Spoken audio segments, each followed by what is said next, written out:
qui change la destinée. Le pardon qui change la destinée. Le pardon qui change la destinée. Nous allons prendre nos Bibles dans le livre de Genèse au chapitre 50, du verset 14 au verset 21. Et Genèse 50, verset 14 au verset 21. Et après Matthieu chapitre 6, du verset 14 au verset 15. Matthieu chapitre 6, verset 14 au verset 15. Et enfin, Éphésiens chapitre 4, verset 31 au verset 32. Nous lisons d'abord Genèse chapitre 14, verset 21 au verset 14. Genèse chapitre 50, verset 14 au verset 21. J'ai lu la parole de Dieu. Joseph, après avoir enterré son père, retourna en Égypte avec ses frères et tous ceux qui étaient montés avec lui pour enterrer son père. Quand les frères de Joseph virent que leur père était mort, il dit: si Joseph nous prenait en haine et nous rendait tout le mal que nous lui avons fait. Et il fit dire à Joseph: ton père a donné cet ordre avant de mourir. Vous parlerez ainsi à Joseph: oh, pardonne le crime de tes frères et leur péché, car ils t'ont fait du mal. Pardonne maintenant le péché des serviteurs du Dieu de ton père. Joseph pleura en entendant ces paroles. Ses frères vinrent eux-mêmes se prosterner devant lui et il dit: nous sommes tes serviteurs. Joseph leur dit: soyez sans crainte, car suis-je à la place de Dieu? Vous avez mérité de me faire du mal. Dieu l'a changé en bien pour accomplir ce qui arrive aujourd'hui, pour sauver la vie à un peuple nombreux. Soyez donc sans crainte, je vous entretiendrai, vous et vos enfants. Et il les consola en parlant à leur cœur. Alléluia.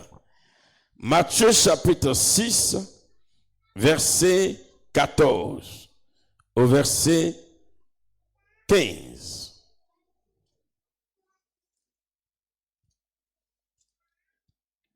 Si vous pardonnez aux hommes leurs offenses, votre Père céleste vous pardonnera aussi.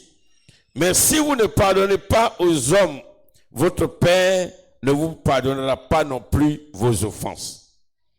Enfin, Éphésiens chapitre 4, le verset 31 et le verset 32. Éphésiens 4. Que toute amertume, toute animosité, toute colère, toute clameur, toute calomnie et toute espèce de méchanceté disparaissent du milieu de vous. Soyez bons les uns envers les autres, compatissants, vous pardonnant réciproquement, comme Dieu vous a pardonné en Christ. Je reprends le thème: le pardon qui change la destinée. Le pardon qui change la destinée. Bien-aimés, depuis quelque temps, nous parlons du Saint-Esprit et sa fonction, son rôle dans la vie des enfants de Dieu que nous sommes. Oui, sans le Saint-Esprit, le chrétien est semblable, si vous voulez, à un païen. On appelle païen communément celui qui n'a pas Christ, celui qui n'adore pas Dieu. Sans le Saint-Esprit, nous sommes comme des hommes sans Dieu. Et c'est-à-dire que nous sommes sans défense et nous n'avons personne pour parler à Dieu de notre part, pour être notre interlocuteur auprès de Dieu. Mais il y a un élément essentiel. Je vous prie ce matin, peuple de Dieu, qu'on s'écoute. Il y a un élément essentiel qui donne au Saint-Esprit d'opérer. Parce que si ça ne manque, le Saint-Esprit devient comme un défenseur immobile. Parce que bien vrai qu'il sera là, mais il n'agira pas. Et cet élément, c'est le pardon. Regarde ton frère, il faut lui dire, apprends à pardonner. Il faut lui dire, apprends à pardonner. Il faut lui répéter, si tu pardonnes, ça sera bien pour toi-même. Ça sera bien pour toi-même. Alléluia. Bien-aimé dans le Seigneur, selon la Bible, pardonner, ce n'est pas pour l'autre. Mais si tu pardonnes, c'est pour toi-même. Si tu pardonnes, c'est pour toi-même. C'est pourquoi le pardon est l'une des armes spirituelles les plus puissantes que Dieu ait données à l'homme.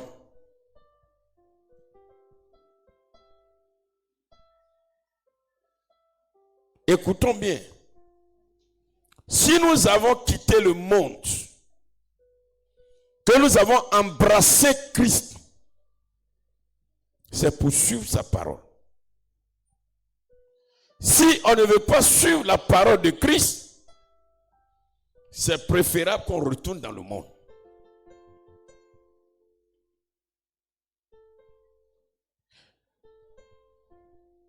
Aujourd'hui, beaucoup de destinées ont été retardées.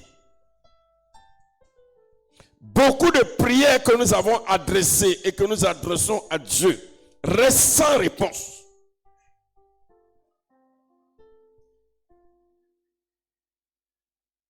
Parce que en nous, il y a la rancune.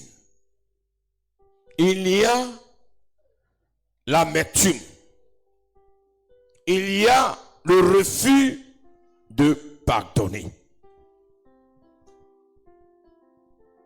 Lorsque le pardon prend place dans notre cœur, Dieu ouvre des portes nouvelles et transforme l'histoire d'une vie.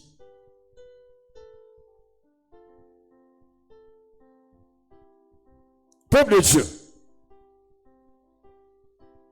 le pardon ne vient pas seulement changer une relation. Parce qu'on a tendance à dire, bon, moi, dans tous les cas, je ne pardonne pas. S'il veut même, il ne faut plus, il va me saluer. S'il veut, il n'a qu'à mener sa vie. Ce n'est pas une affaire de toi et l'autre. Le pardon, ce n'est pas une affaire de relations entre les hommes. Le pardon touche Dieu. Le pardon touche Dieu. Premièrement, le pardon libère de la prison du passé.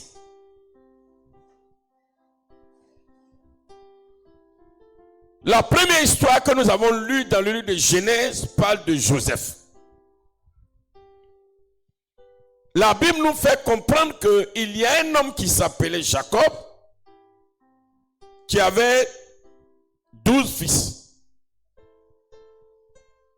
Et l'un de ses enfants se nommait Joseph.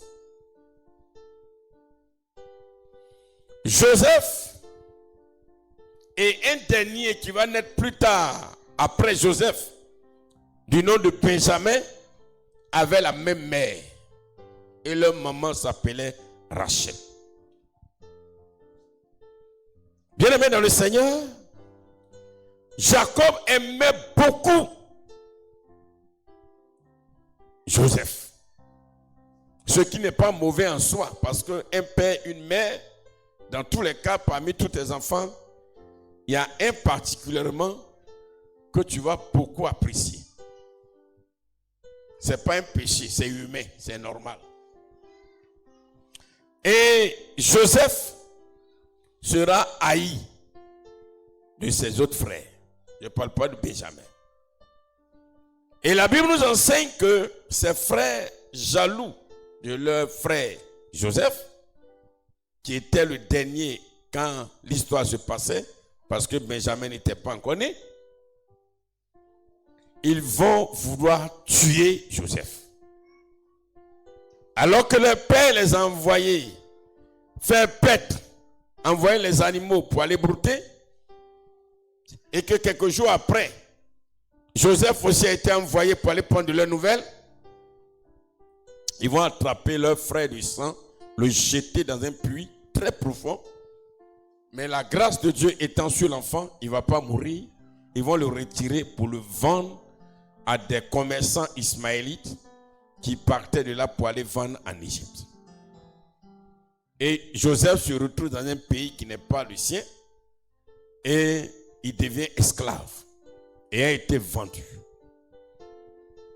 Mais Dieu va manifester une grâce particulière sur Joseph parce que malgré qu'il était dans un peuple étranger, Joseph n'a pas cessé d'adorer le Dieu de son père qui est l'Éternel, le Dieu d'Abraham. Dieu va le bénir, Dieu va l'élever, Dieu va faire de Joseph premier ministre. Et dans le même temps, la famine arrive dans le pays de Canaan, là où étaient Jacob et ses enfants. Et l'Égypte étant devenue le grenier de la région du Moyen-Orient, Jacob a envoyé ses enfants pour aller acheter de la nourriture, du mil, du sorgho et tout le reste en Égypte. Arrivé là-bas, c'est Joseph qui va les reconnaître. Tellement il y a eu cette métamorphose, il a été transformé. Il les reconnaît, nous connaissons l'histoire, comment il va procéder, jusqu'à ce que ses frères sachent plus tard que c'est leur frère qu'ils ont vendu, qui est devenu aujourd'hui Joseph, le premier ministre en Égypte. Joseph va faire venir toute sa famille. Son père, sa mère étant déjà décédée, il va faire venir les autres frères, les autres parents, et aussi son petit frère qui est né après Benjamin. Bien-aimé, et l'histoire dit plus tard, Jacob meurt. Quand Jacob est mort, les enfants ont commencé à pleurer.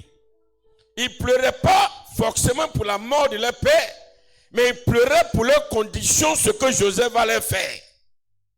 Parce que Jacob étant là, il était une couverture. Et ils savent que Joseph respecte beaucoup son père. Et que tant que son père est là, Joseph ne peut pas faire quelque chose qui soit contraire à ce que son père Jacob veut. Donc quand Jacob meurt, funérailles ils font là. Ils font des funérailles. Ils font funérailles de leur papa, mais ils font en même temps leur propre funérailles. Pour dire là on est mort. Quand on va finir d'enterrer monsieur là, lui là il va nous tuer. Et quand les funérailles ont pris fin, ils n'ont pas attendu, c'est eux-mêmes qui envoient quelqu'un vers Joseph. Il dit Joseph, ton père là, quand il était là, avant de mourir, là, il a dit quelque chose. C'est vrai, c'est faux, nul ne sait. Mais dans tous les cas, il a dit ça. Il a dit, il faut nous pardonner ce qu'on t'a fait. Alléluia. Il faut nous pardonner. Bon, c'est une parole qui est sortie. Et Joseph a commencé à pleurer. Joseph allait dire, soyez sans crainte. Est-ce que je suis à la place de Dieu? Tout ce que vous avez dit là, j'ai compris. Moi, je vous pardonne, j'ai tout oublié. D'ailleurs, c'est Dieu qui a voulu que vous agissiez ainsi pour que moi, il me retrouve là, pour que ma famille soit sauvée. Est-ce qu'on peut acclamer le Seigneur pour, même si Joseph ne vit plus? Bien aimé, l'histoire de Joseph est tout un enseignement. Amen, amen, amen, amen. Et tout un enseignement. Oui, Joseph pardonne. Il pardonne complètement, totalement tout ce que ses frères lui ont fait. S'il ne pardonnait pas, s'il avait ça encore en pensée, ça allait être un fardeau sur lui-même. Le manque de pardon est un fardeau sur toi. Parce que quand tu vois l'autre à qui tu ne veux pas pardonner, ça a un bagage sur ta tête. Toi-même, tu n'es pas à l'aise, tu n'es pas tranquille, tu n'es pas en joie. C'est pourquoi il est dit que le pardon libère de la prison du passé. Une personne qui refuse de pardonner reste souvent attachée à la blessure. Et bien vrai que la personne avance physiquement, mais son cœur demeure prisonnier alors de son passé. Tu es tout le temps en train de penser ce qu'il m'a fait, ce qu'elle m'a fait, ce qu'il m'a fait, ce qu'il m'a fait. Tu es tellement attaché à ça, ça devient un problème sur ta tête. Tu dors, tu te réveilles. Quand tu vois la personne, ça te rappelle. Quand tu vois sa photo, ça te rappelle. Quand tu vois son visage, ça te rappelle. Quand on dit son nom, ça te rappelle. C'est quel bagage ça? Alléluia. Et Satan va utiliser cela pour te maintenir dans la douleur, dans la colère et dans la frustration. Et en ce moment, tu deviens encore prisonnier du diable. Peuple de Dieu, le pardon permet de regarder l'avenir sans être constamment ramené aux blessures d'hier. Oui, quelle que soit la faute. Quand nous regardons l'histoire de Jacob, de Joseph, ce qui a été fait à Joseph, bien aimé, c'est une histoire, c'est vrai. Mais humainement parlant, si il n'avait pas compris Dieu et la parole de Dieu, Joseph n'allait jamais pardonner. Même s'il est devenu grand homme, mais il n'allait jamais pardonner. Il allait se venger à coup sûr. Mais il s'est libéré. Ça n'a pas été un fardeau sur sa tête. C'est pourquoi, peuple de Dieu, apprenons à pardonner. Oui, je l'ai dit tout à l'heure. Le manque de pardon produit l'amertume, la colère, la haine et le désir de revanche. Tu cherches une occasion pour te venger. Là où tu dois chercher une occasion pour avancer, toi tu cherches une occasion pour rendre à l'autre ce qu'il t'a fait. Tu vois que ça te limite. Tu vois que ça te limite dans ta vie. Bien-aimé dans le Seigneur, ces sentiments-là, ça suit le cœur et empêche le croyant de jouir pleinement alors de la paix, de la communion de Dieu et empêche le Saint-Esprit d'agir. Parce que c'est dans le cœur que le Saint-Esprit vient habiter. Et ton cœur est rempli de colère. Il va habiter où? Or, le Saint-Esprit n'habite pas dans un endroit où il y a quelque chose qui est contraire à lui, sa pensée, à lui, sa parole. Ils n'habitent pas ensemble. Ils n'habitent pas ensemble. C'est comme toi, mon frère, quel que soit ton courage. Tu ne vas pas aller habiter dans une maison avec un lion sauvage. Même si on dit que tu es fort. Tu ne peux pas. Tu ne peux pas. Tu ne peux pas aller ramasser la saleté, les excréments de l'homme pour venir te poser dans ta maison et puis dormir. Tu ne peux pas. Donc le Saint-Esprit peut habiter là. Or, c'est le Saint-Esprit qui va te défendre. S'il n'habite pas ton cœur, il va habiter où pour te défendre? Il ne va pas l'habiter dans la forêt pour venir te secourir. Écoutons la parole de Dieu, frère. On est en train de parler. Saint-Esprit fait ceci. Saint-Esprit fait cela. On crie à Dieu.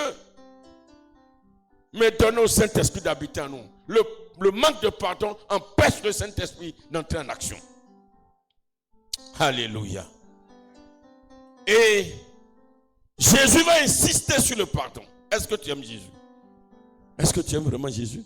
Jésus t'a dit, dans Matthieu chapitre 6, verset 14 à 15, si vous pardonnez aux hommes leurs offenses, votre Père Céleste vous pardonnera aussi. Mais si vous ne pardonnez pas aux hommes, votre Père Céleste ne vous pardonnera pas nos offenses. Bien aimé, quand on prie là, qui prie et puis demande pardon à Dieu dans sa prière, lève le doigt et vois. Si tu ne demandes jamais pardon à Dieu, est-ce que tu demandes pardon à Dieu quand tu pries? Hein? Je te vois s'il te plaît. Voilà, ça te permet d'enlever le sommeil. Lève la main, lève la main. On demande pardon à Dieu, non? Pourquoi? Parce que quand on demande pardon à Dieu, on suppose que Dieu nous pardonne et puis il va nous exaucer.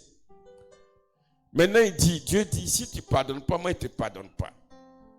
C'est-à-dire, tout pardon que tu as me demandé là, ça ne tient que à toi, ta capacité de pardonner les autres. Si tu n'as pas pardonné quelqu'un, si tu n'as pas pardonné ton frère, tu n'as pas pardonné ton ami, tu n'as pas pardonné ton enfant, tu n'as pas pardonné ton mari, tu n'as pas pardonné ta soeur, quel que soit le pardon que tu vas m'adresser, je ne te pardonnerai jamais. Et le reste de la prière que tu as faite là, c'est zéro.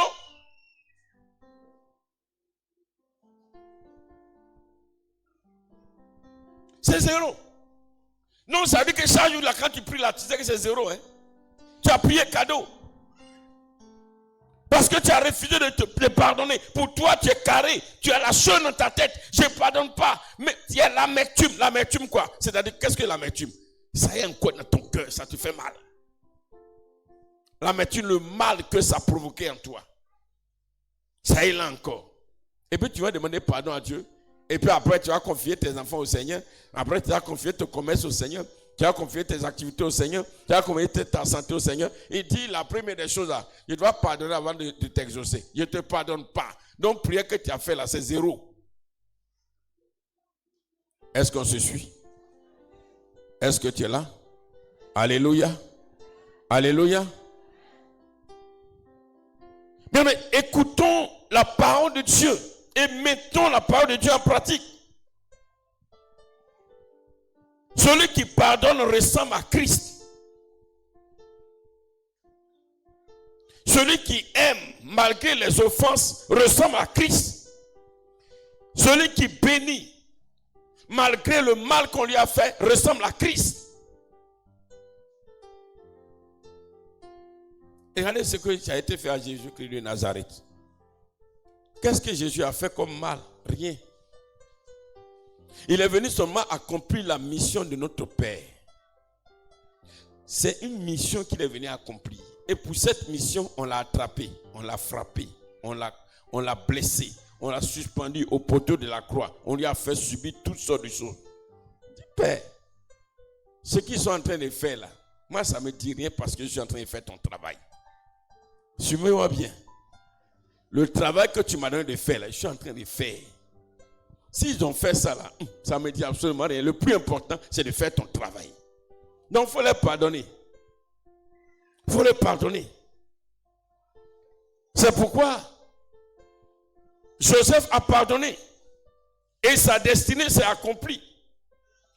D'abord, avant que son père ne meure et qu'on vienne lui dire que ton père, avant de mourir, a dit ceci. Déjà, Joseph a pardonné. Quand il a reconnu ses frères qui essaient de venir acheter de la nourriture. Et il a demandé, il y a quoi? Pourquoi vous êtes venu ici? Il ne savait pas que c'était lui. Ils lui ont dit que non, dans notre pays, là, il y a la famine, il n'y a pas à manger. Tout le monde est en train de mourir. Si on ne paye rien, là. Si on ne gagne rien ici, on est mort. Donc, pourquoi on est venu acheter? Mais, bien aimé, Joseph pouvait dire, il est le premier ministre, c'est lui qui gouverne. Ne donnez rien, ne vendez rien à ces hommes. Par une façon, il voulait me tuer là, et nous qu'à mourir aussi. Mais Joseph n'a pas fait ça. La Bible nous enseigne qu'il a, d'abord, il a vendu, il a vendu. Et l'argent qu'ils ont donné, il a remis l'argent dans les sacs. Pour leur dire, prenez, allez manger, je ne prends rien. Et il a retourné tout parce qu'il a reconnu que ce sont ses frères. Et que le mal qu'ils ont fait là, ça ne sert à rien de garder comme rancune, comme rancœur, comme amertume. Non. Et au vu de cela, Dieu a continué à bénir Joseph, à élever Joseph. Joseph est devenu quelqu'un de très grand. Jusqu'au jour d'aujourd'hui, le nom de Joseph est cité même en Égypte. Il dit, vous avez médité de me faire du mal, mais Dieu l'a transformé en bien. Genèse chapitre 5, verset 20. Joseph a compris que Dieu est plus grand que les injustices des hommes. C'est pourquoi, peuple de Dieu, comme le thème le dit, pardonnons. Et si tu pardonnes, le pardon va changer ta destinée. Amen, amen, amen. Le pardon va changer ta destinée. L'autre chose aussi, le pardon donc ouvre la porte à l'intervention de Dieu. Tant que nous voulons régler nous-mêmes nos comptes, nous empêchons souvent Dieu d'agir comme juge. C'est en cela que Dieu dit dans sa parole, bénissez vos ennemis. Bénissez vos ennemis. Ne les maudissez pas. Celui qui maudit, c'est quelqu'un qui ne pardonne pas. Bénissez-les. Faites-leur du bien. Moi, je me chargerai d'eux. Faites-leur du bien. Quel que soit ce que quelqu'un a pu te faire, que tu trouves que c'est mauvais, fais-lui du bien. Et puis, enlève ça de ton cœur. C'est ce que le Seigneur nous enseigne. Tant que nous voulons régler nous-mêmes, nos comptes là, nous empêchons souvent Dieu d'agir comme juge. C'est pourquoi le Seigneur nous demande de lui remettre nos combats. Lorsque nous pardonnons, nous combattons notre cause. Nous abandonnons notre cause à Dieu. Pour dire, Seigneur, j'ai pardonné. C'est fini. Dis, ok, comme tu as agi comme moi, comme tu as agi comme Christ, moi-même je vais me charger. Tu as bien fait. Laisse, moi-même je vais régler ça. C'est ça.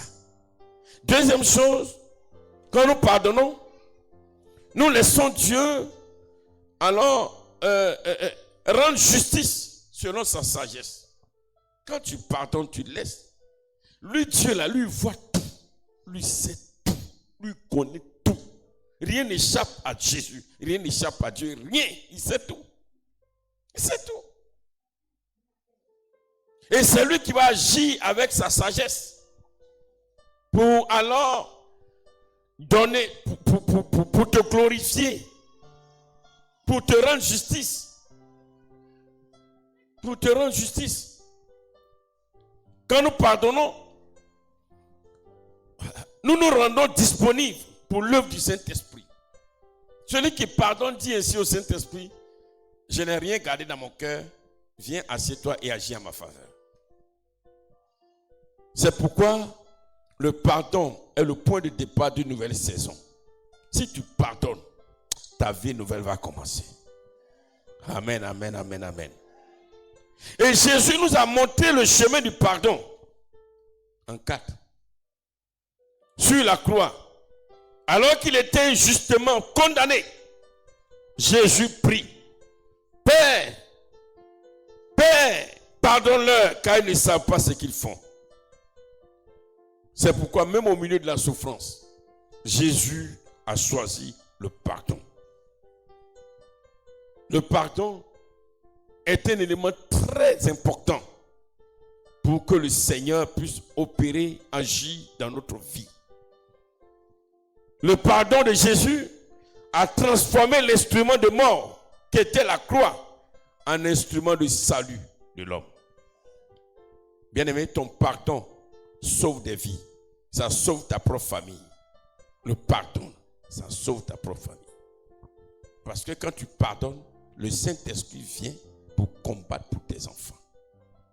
Combattre autour de toi. Pardonne. Et le 5e point, le pardon prépare le chemin pour la bénédiction. Dans Romains chapitre 12, verset 19, il est dit, ne vous vengez point vous-même.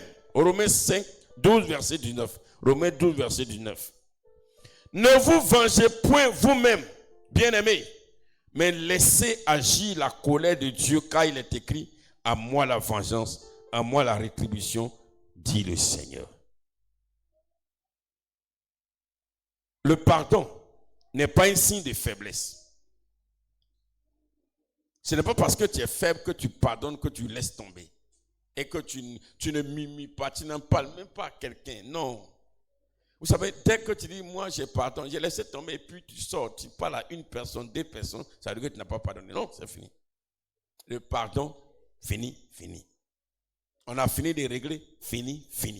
Quelle que soit la personne qui va m'intercepter, vous dire, prophète Élie, hier là, que si vous avez dit, il dit non, c'est fini. Non, j'étais là, j'ai dit, je sais, mais c'est fini. On ne parle plus de ça, on a laissé tomber. On s'est entendu, c'est fini. C'est fini. C'est pourquoi il dit, ce n'est pas un signe de faiblesse. C'est un acte de foi et de confiance en Dieu. Lorsque quelqu'un nous offense, lorsque quelqu'un nous fait du mal, la chair nous pousse à réagir, à rendre le mal pour le mal. Mais lorsque nous choisissons de pardonner, nous avons vaincu la chair. C'est la chair qui te dit, regarde, toi comme ça, c'est à toi il a dit ça. Regarde. Il n'a même pas de considération pour toi. Toi grand comme ça. Toi un grand monsieur comme ça. Toi une grande femme comme ça. Regarde. Regarde le mépris. Il ne te considère même pas, il n'a même pas de respect. Il te prend pour n'importe qui. C'est la chair qui met ça. Et la chair, on ne la voit pas, mais elle parle. Elle te dit des choses pour que tu puisses réagir, simplement. Et, bien aimé, le diable aussi en profite. Il va passer par des gens pour dire, toi aussi tu as laissé cette histoire-là. Regarde, non, c'est trop facile. C'est trop facile. Pourquoi tu as laissé ça comme ça? Non. Et toi aussi, la chair te dit, je ne t'ai pas parlé. Il faut réagir. Et là, c'est les rancunes, c'est les rancœurs, c'est les murmures. C'est beaucoup de paroles. Et en ce moment, tu fermes la porte à la bénédiction. Mais lorsque nous choisissons de pardonner, nous renonçons à mener nous-mêmes le combat et nous remettons le combat entre les mains de Dieu. Tant que l'homme cherche à faire sa propre justice, il agit selon ses propres forces. Mais lorsqu'il pardonne, il laisse la place à Dieu d'intervenir selon la sagesse et selon sa justice. Regardez l'histoire de David. David avec Saül. Une histoire vraiment, quand tu dis, ça fait rire. Voilà, Saül est roi d'Israël. Écoutez-moi bien, Saül est roi d'Israël. Et l'armée d'Israël est en guerre contre les Philistins. Et le chef de file des Philistins, qui est Goliath, vient lancer un défi à l'armée d'Israël pour dire, choisissez parmi vous l'homme le plus fort. Il n'a qu'à venir nous affronter. Moi, celui qui a la victoire, son peuple devient esclave de l'autre. Si moi Goliath, j'ai battu l'homme fort d'Israël, tout Israël devient esclave des Philistins. Si l'homme fort m'a vaincu, nous les Philistins, on sera votre esclave. Pour toujours, hein? Il a dit pour toujours. C'est un défi pour toujours.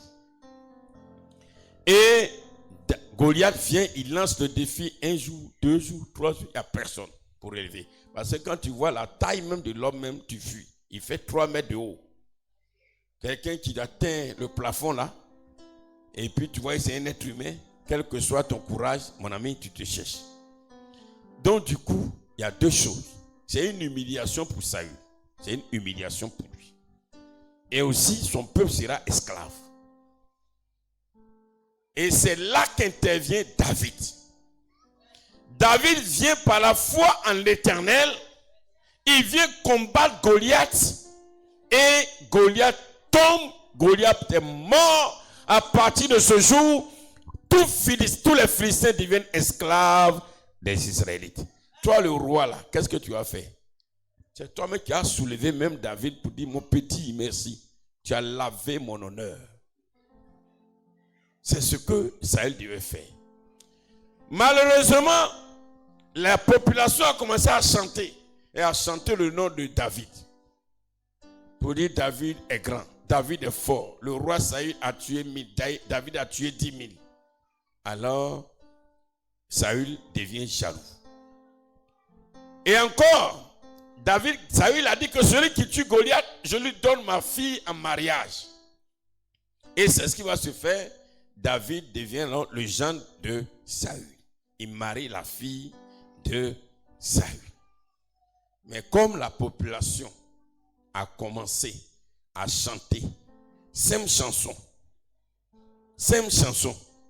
pour dire le roi Saül a tué 1000, David a tué 10 000, il est en colère.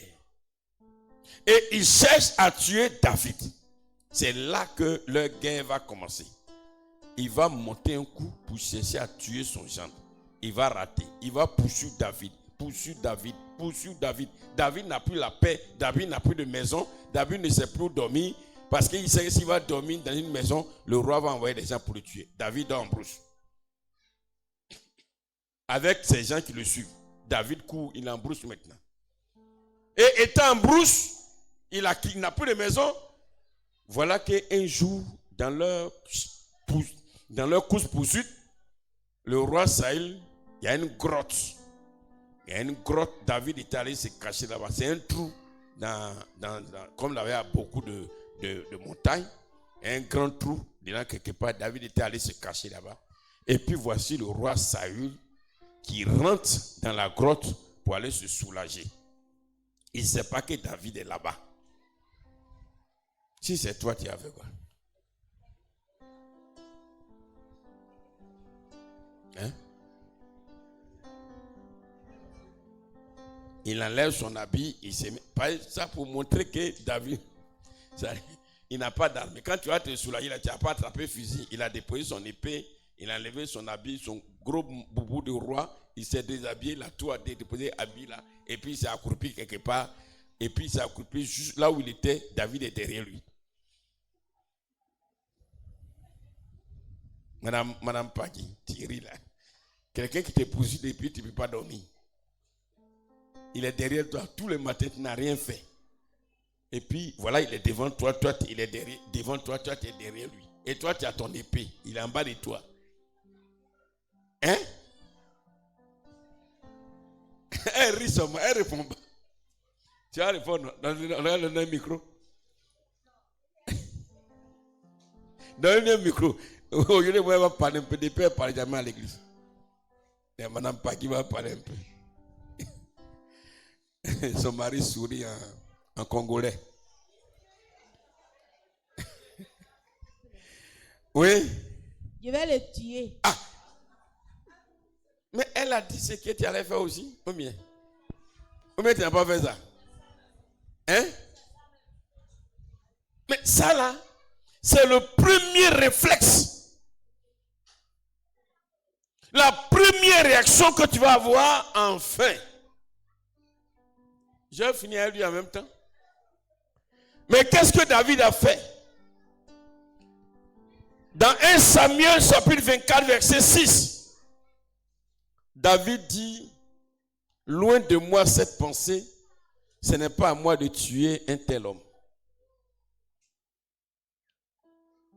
Dieu se vengera lui-même. Et ça, c'est affaire de Dieu. C'est affaire de vous, toi et lui. Mais lui, David, il ne dit rien. Il dit c'est pas la peine. C'est un oint de Dieu. C'est un roi. Je le laisse. David a laissé Dieu combattre pour lui-même. Et c'est ce que Dieu va faire plus tard.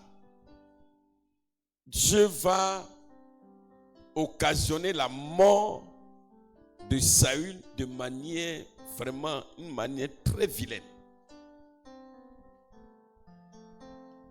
Est-ce que David n'a pas pardonné? Si. Et à cause du pardon, Dieu va élever David. Et Dieu va l'appeler l'homme selon mon cœur. Oui, David, tu es comme moi. L'homme selon mon cœur veut dire, tu es comme moi. Tu es comme moi. Tu es comme moi. Voilà. Beaucoup voient simplement David à danser, c'est pourquoi il est l'homme selon le cœur de Dieu. Oui, David a donné beaucoup d'argent, beaucoup d'or pour qu'on construise la maison de l'Éternel. L'homme selon le cœur de Dieu. Beaucoup disent non, et parce que David, vraiment, il adorait Dieu, il chantait à la gloire de Dieu. C'est pourquoi David est l'homme selon le cœur de Dieu. Mes amis, voici là l'élément capital, lequel Dieu a dit, lui là il est comme moi. L'homme selon mon cœur il est comme moi. Parce que ça là, c'est pas n'importe qui peut pas faire ça. Ça là, où quelqu'un te poursuit matin, midi, soir, tu dors en brousse. Et puis il se retrouve en face de toi dans la grotte, dans le noir, il ne te voit pas, il est devant toi, nu, sans âme. Mais à longtemps, j'ai fini avec lui.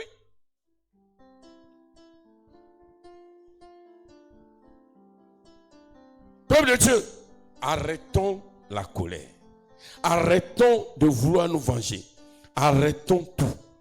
C'est pourquoi l'apôtre Paul dit dans Éphésiens chapitre 4, le verset 31 au verset 32, que toute amertume, toute animosité, toute colère disparaissent du milieu de vous.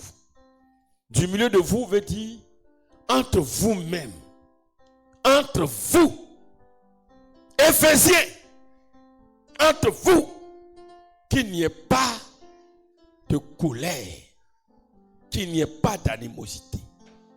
Non seulement dans votre cœur, mais entre vous, peuple de Dieu. Il parlait à l'église d'Éphèse, aux chrétiens d'Éphèse. Pourquoi? Parce qu'en leur sein, il y avait tellement de critiques, tellement de rancune, tellement de colère. Et en ce moment, tout ça là, non seulement ça pourrit l'atmosphère, mais ça ne permet pas au Saint-Esprit de manifester sa puissance et sa gloire. Peuple de Dieu, si le Seigneur nous a fait la grâce de faire de nous ses enfants, alors enlevons tout ça du milieu de nous. Qu'on n'entende pas dire tel ou tel sont en palabre, que tel ou tel, non, que ça ne soit pas mentionné au milieu de vous, peuple de Dieu. Il ne parle pas aux païens, il parle à l'église. Parce que l'apôtre Paul voulait voir. Vous savez, l'église d'Éphèse, Éphèse avait un problème. C'était une ville d'idolâtres. Il y avait beaucoup de faux dieux. Et comme il y avait beaucoup de faux dieux à Éphèse, le diable avait une emprise sur cette ville. Et le Seigneur, Dieu, Jésus-Christ, notre Sauveur, le Saint-Esprit voudrait opérer dans cette église d'Éphèse. Et il l'a fait vraiment. Mais avant de le faire, à cause de ces petits critiques, calomnies, colère dans le cœur, ça bloquait l'œuvre du Saint-Esprit. Or, comment est-ce que, alors que le Saint-Esprit veut libérer cette ville et rendre les chrétiens d'Éphèse heureux, afin qu'à travers eux, les autres voient la gloire de Dieu, comment est-ce qu'il peut avoir encore la colère, les critiques, tout ça dans les cœurs, tout ce qui est amertume. Bien aimé, quand je vois l'église d'Éphèse, je vois le Yoré. Quand je vois Éphèse, je vois le Yoré. Vous savez, tout comme moi, que c'est un peuple idolâtre. Un peuple de sorcellerie dans le Yoré. Nous le savons tous. Avant-hier, il y a un jeune homme qui était venu me voir. Et puis on parlait de quelque chose. On parlait d'un village ici. Il me dit, hé papa. On parlait précisément de Yo.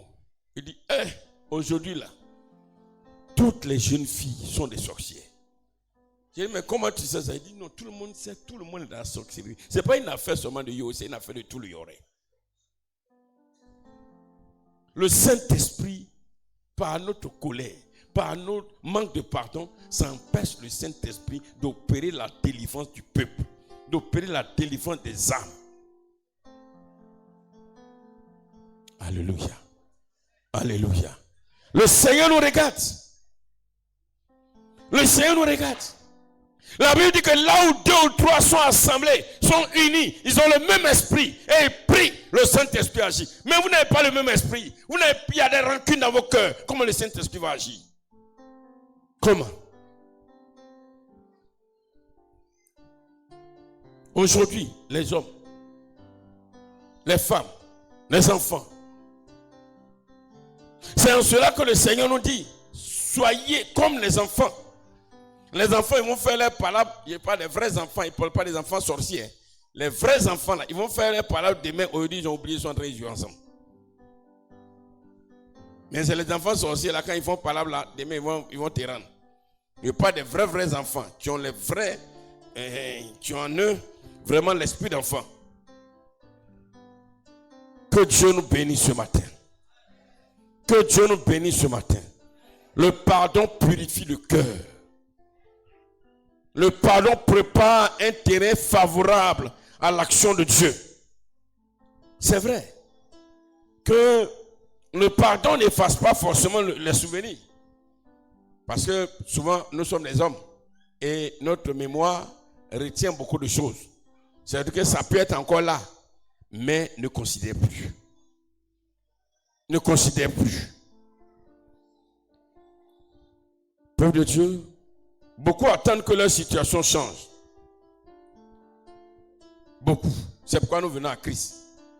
Il n'y a personne qui vient à l'église pour dire je vais adorer Dieu seulement sans que Dieu ne change ma situation. Nous voulons que Dieu change notre situation. Personne ne dit qu'il vient à l'église seulement pour écouter la parole de Dieu et puis ça me suffit. Non, c'est vrai, en plus d'écouter la parole de Dieu, tu veux que le Seigneur intervienne dans ta vie, intervienne dans ton foyer, intervienne pour tes affaires, intervienne pour ton commerce, intervienne pour ta situation matérielle. Tu veux qu'il intervienne pour ta situation matrimoniale. Tu veux que Dieu intervienne. Que tu le veuilles ou pas, tu attends une intervention de Dieu. Et c'est pourquoi il dit pardonne et j'interviendrai. Est-ce que ça c'est compliqué ça? Est-ce que ça c'est compliqué? On dit non Seigneur je ne pardonne pas, interviens quand même. Il dit je ne fais pas.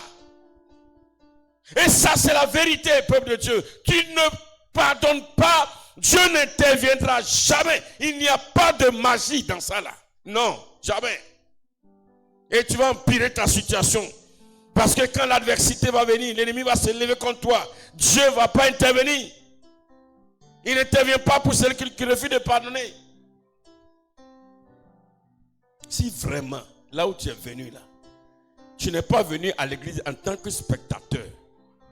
Là où tu as accepté Jésus, venir en Christ, si tu ne viens pas seulement en tant que spectateur, il faut qu'à partir d'aujourd'hui, à partir de ce message, chacun de nous alors pardonne. Revenons à notre vie d'hier.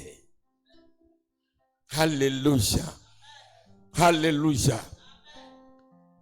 Alléluia. Oui, bien-aimés dans le Seigneur, revenons à notre vie d'hier. Marchons dans l'unité d'esprit. Soyons dans la joie. Nous sommes la famille de Dieu. La Bible n'a pas dit que la famille de Dieu, c'est le monde. La famille de Dieu, ce sont ceux qui ont accepté Jésus-Christ de Nazareth et qui ont le même esprit. Pardonnons-nous. Est-ce que ce matin, tu peux pardonner ton frère, ta soeur? Ne dis pas amen et puis ça est dans ton cœur. Tiens-toi levé. Saisis la main de ton voisin. Même si ce n'est pas de lui qu'il s'agit ou ta voisine. Je n'ai pas dit forcément de chercher celui à qui tu as problème. Mais saisis la main de quelqu'un. Saisis la main de quelqu'un. Oh, lèvez-vous, vous deux. Saisis sa main là-bas. Saisis la main de quelqu'un. Saisis la main, saisis la main. Oh, je ne veux pas voir quelqu'un assis, s'il vous plaît.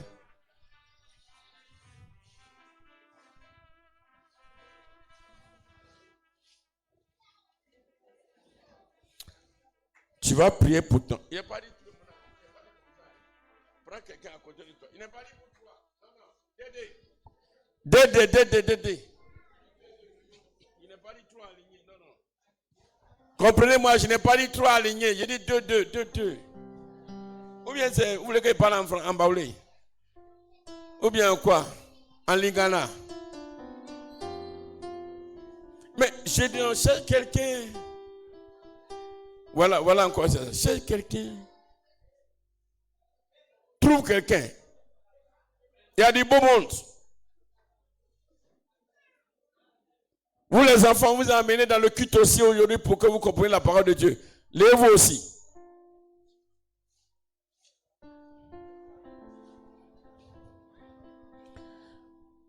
Bien aimé, tu vas prier pour celui que tu tiens la main. Tu as dit, Seigneur, sonde le cœur de mon frère et de ma soeur. Il faut sonder son cœur. Et amène mon frère ou ma soeur à pardonner à partir de ce jour.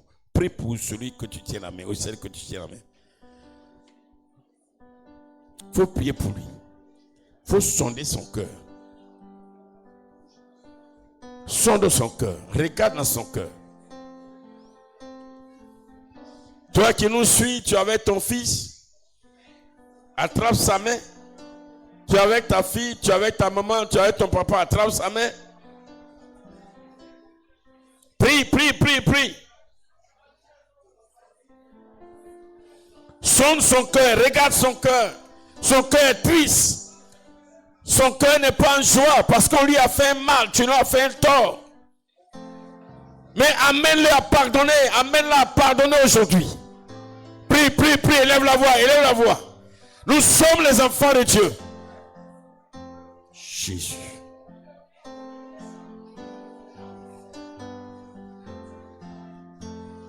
Parce que le Seigneur veut nous faire du bien. Même si son mari lui a fait quelque chose, même si sa femme lui a fait un tort, qu'il pardonne. Même si dans l'église, un frère lui a fait un tort, qu'il pardonne. Une soeur lui a fait un tort, pardonne. Prie, prie, prie. Moi, il m'a attrapé la main de quelqu'un. Caméraman, viens ici. Allez, je suis avec toi. Alors, on prie.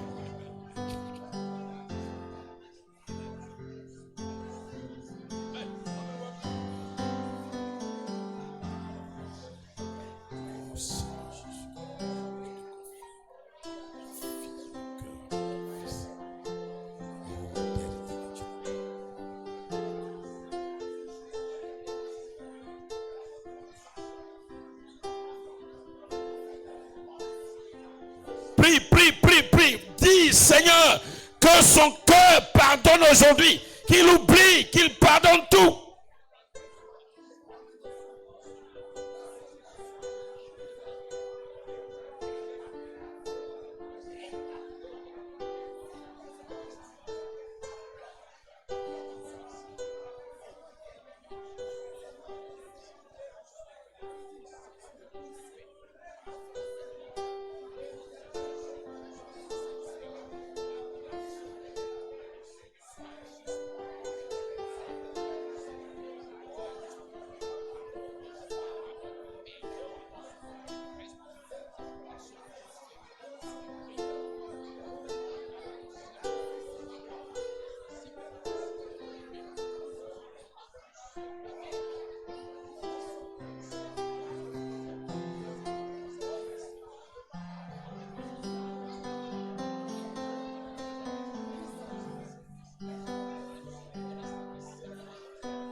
Amen. Est-ce qu'on peut acclamer le Seigneur Jésus de Nazareth? Voilà, soyez bénis. Moi, je vais demander pardon à quelqu'un. Je ne sais pas, j'appelle ici Déborah. Déborah, viens. Il a demandé pardon à Déborah. Déborah, viens. Il a demandé pardon à Déborah. Voilà, Déborah. Voilà, devant toute l'assemblée, je vais te demander pardon. Voilà, un jour vous étiez en train de chanter. Et comme j'ai réagi violemment parce que vraiment je sens que ça t'a blessé, je demande pardon. À partir d'aujourd'hui, il faut me pardonner. Voilà. Ça t'a fait mal, non? Ça l'a touché. Donc je te demande pardon. Je demande tout le monde, je te demande pardon. Sincèrement. Tu as accepté un pardon. Ça a pu rester dans ton cœur. C'est fini, non? C'est fini. Merci.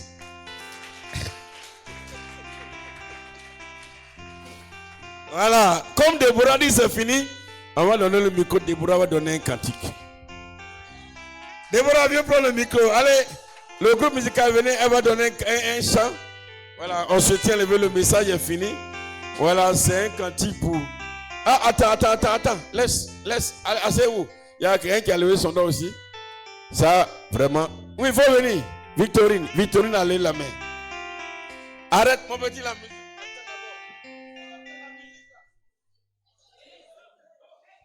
Voilà.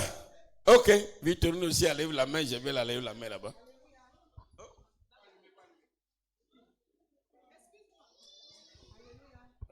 Je vous salue ce matin dans le nom de Jésus. Si ce matin je me suis tenu au devant de vous, il faut dire que le message est bienvenu pour moi. Et en ce matin, je demande pardon à quelqu'un que je ne pouvais jamais faire ça avec elle. Comme qui? Ma maman. Et il faut dire que maman qui est assise là, en tout cas, je l'aime de tout mon cœur. Ça, c'est pas pour dire que, comme je suis arrêtée devant vous, que je dis ça. Elle me sait que je l'aime.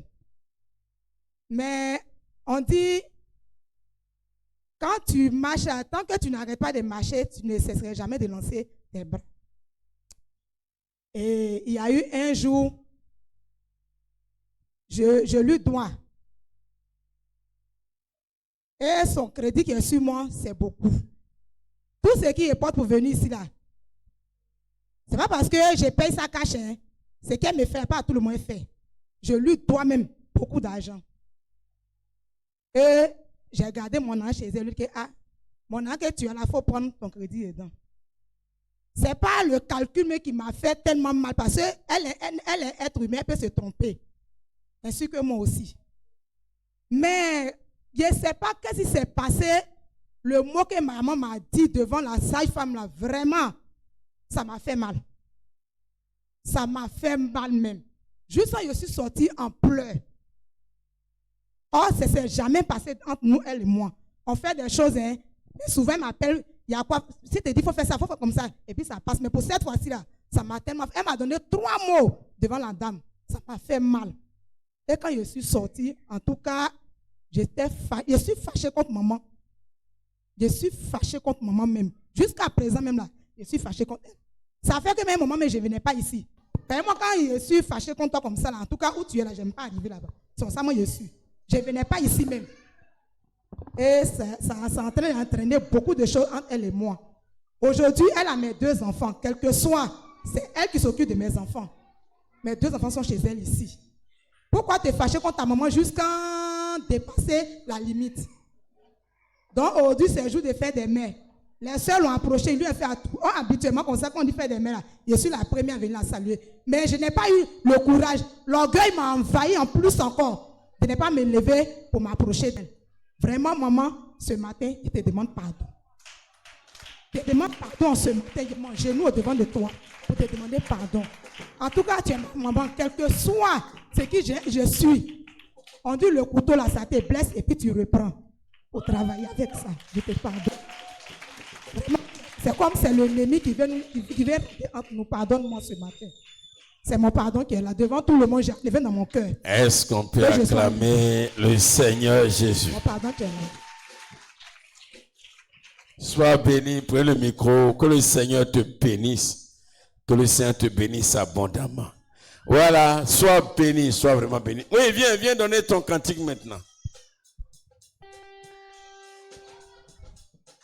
Voilà. Voilà, on se tient levé. Ça, c'est mon pardon que j'ai envoyé. Tu veux parler? Mon pardon que j'ai envoyé. Voilà, et Déborah a accepté.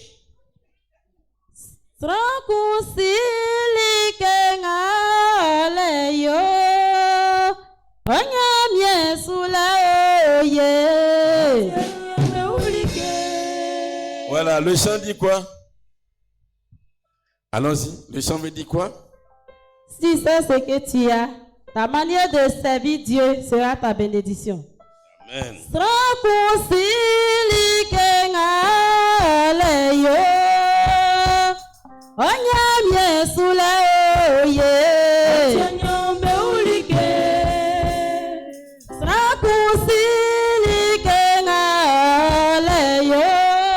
peut se tenir levé.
Merci.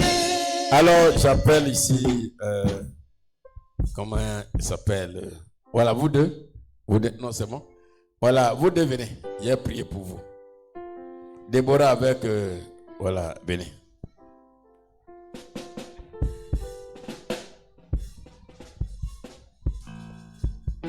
Ok, je vais prier pour vous. On ferme les yeux. Vous voulez vous marier, non? Ne voulez pas vous marier. Vous voulez vous marier? Tu ne vas pas te marier. Tu ne vas pas te marier.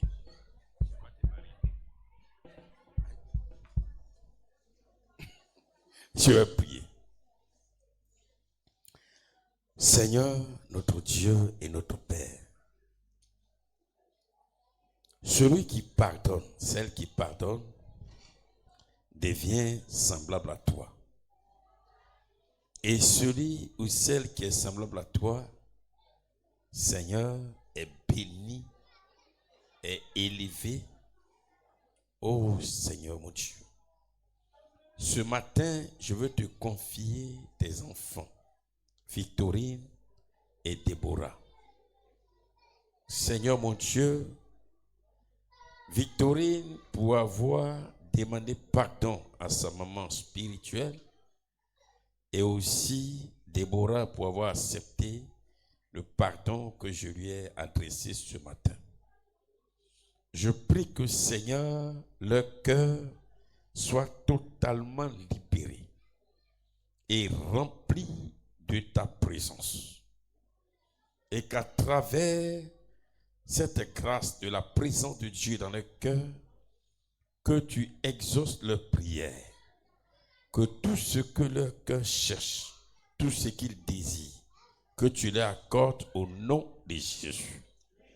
Déverse ta grâce sur leur vie, combat pour elles, combat pour les enfants de Victorine, combat pour leur vie. Que Seigneur mon Dieu, à partir d'aujourd'hui, Éternel, tu transformes totalement l'état de leur cœur. Que Seigneur, leur cœur soit un cœur converti, un cœur réceptif à ta parole, la parole de vérité. Arrose-les de ta grâce, de ta gloire. Souviens-toi chaque jour, Seigneur mon Dieu, de ce tas qu'elles ont posé en ce jour devant ton peuple. Merci Seigneur, au nom de Jésus-Christ. Donne-leur le mariage. Donne-leur la prospérité spirituelle, financière et matérielle. Protège-les face à l'adversité. Quand le diable se lèvera contre elles, combat pour elles au nom de Jésus. Amène-les à se libérer et à faire ton œuvre. Car quand le cœur est rempli d'amertume, de colère, l'on ne peut pas te servir. Et un cœur qui ne te sert pas ne reçoit rien de toi. Je te prie, Seigneur mon Dieu. Je sais que tu as déposé en elles des talents énormes, des capacités spirituelles énormes. Donne-leur de se libérer et de faire ton œuvre chaque jour. Merci Seigneur, au nom de Jésus. Amen. Gloire à Jésus. Soyez bénis. Vivons avec le pardon. Vivons dans la joie. vivons sans l'amertume dans nos cœurs et le Seigneur nous élèvera au nom de Jésus. Amen. Bien, dans les annonces, avant de venir...